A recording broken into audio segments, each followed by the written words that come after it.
Never before so much paralyzing terror as in this hair-raising orgy of sadism, influenced by the shocking writings of the evil, depraved Marquis de Sade. Bloody Pit of Horror.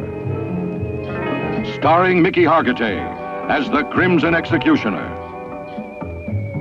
They come to photograph seductive models against a medieval background and find themselves helplessly trapped in a castle of horrors.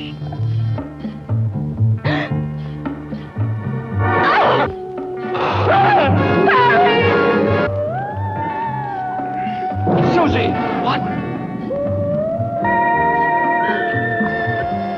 At the mercy of the twisted perversions of a madman who satisfies his lust by torturing his victims with the bone-breaking rack.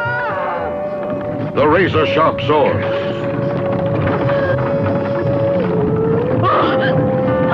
The scalding, boiling oil. The deadly spider web.